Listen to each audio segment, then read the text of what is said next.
As we come on air tonight, the National Weather Service says the strong winds and dry conditions are set to remain in place through Friday. And this is a live look at Los Angeles County. You can see the wildfires raging and the scope and sheer size of the flames ripping through Southern California. All right, here's the latest at 10. The death toll stands at 5 as multiple fires are still raging tonight. The White House has just signed off on a federal disaster declaration.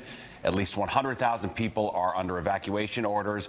More than 1,000 structures have been reduced to rubble. And for those still in their homes, it's believed more than 1.5 million people are currently without power. We have Fox 5 live team coverage tonight. Chief Meteorologist Gregory with how the supersized Santa Ana winds and dry conditions are creating this perfect storm.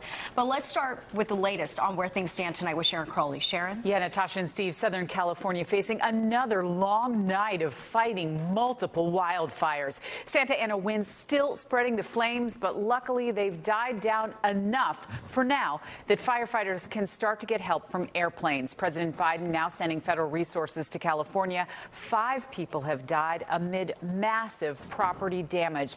And this just in, these pictures showing the newest fire to break out just within the last hour, spreading into the Hollywood Hills near Runyon Canyon. Firefighters say that fire is quickly moving up the hill and threatening new homes tonight. Meanwhile, the fire has been raging in Pacific Palisades and the most destructive in recent history in L.A. The flames destroyed more than 1,000 homes and buildings and burned more than 15,000 acres.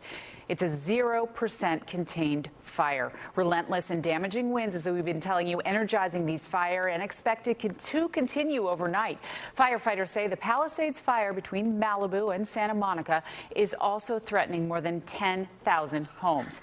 Many oceanfront homes in Malibu also are completely gone. This exclusive zip code along the Pacific Coast Highway is home to many celebrities. Residents evacuating to shelters, some telling us they had just minutes to pack up and leave. You know, it's really scary when you can see the flames coming up over the houses 2 blocks away and you're just getting out of the driveway and the smoke and the ash is so thick you can't even see. You can barely see 5 feet in front of you. It's like Armageddon. Well, the Pasadena fire chief says between 200 and 500 structures have been damaged or lost from the Eaton fire.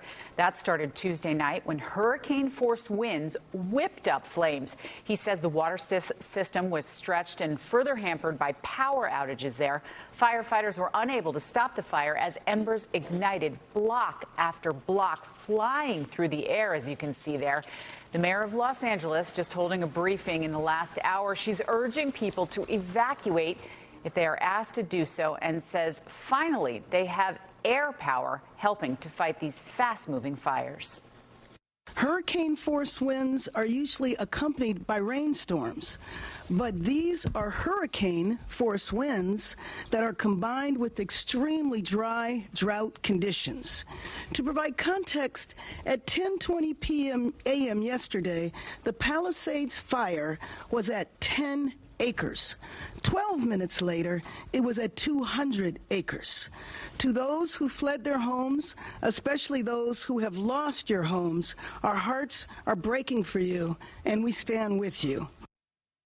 Well, many celebrities posting on social media that their homes burned to the ground. The vice president's neighborhood also had to be evacuated. Smoke and fire blanketing iconic landmarks like the Getty Villa and the Hollywood sign. And again, there is some positive news coming out of there tonight. The winds have slowed enough that firefighters can now use airplanes to assist in this firefight. Natasha. And hopefully that makes a big difference. Yeah. All right, Sharon, thank you. And the powerful winds have been making the fires nearly impossible to contain. All right, on your screen right now, you're looking at a time-lapse video of the Palisades fire from cameras in Santa Monica and Malibu. Let's get the latest on how the winds are impacting the firefight from Chief Meteorologist Gregory. And that's really the thing that's made it so helpless until this point, those winds. Exactly. And if you saw in that video, the embers flying across the road there, and they were just igniting new fires from neighborhood to neighborhood. And, you know, the winds were sustained 45, 50 miles an hour. The gusts were up to 80 to almost 100 miles per hour.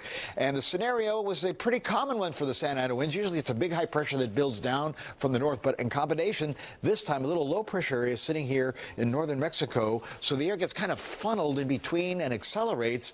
And again, what happens is as we go through the Santa Ana wind scenario, it comes up over the mountains, then runs down the mountains towards the coast at a very high speed. And as it does that, it warms up, right? So as warm comes down, air comes down, it compresses, it gets warmer, and then the result is a very high risk for fire, and that happens right on down along the coast. And that's exactly what we're seeing this time around. And you can see the large smoke plume showing the direction of the wind, again, coming from the north and east and heading down out over the ocean. And there's still, again, even some new fires that have been popping up in some of the areas outside of Los Angeles.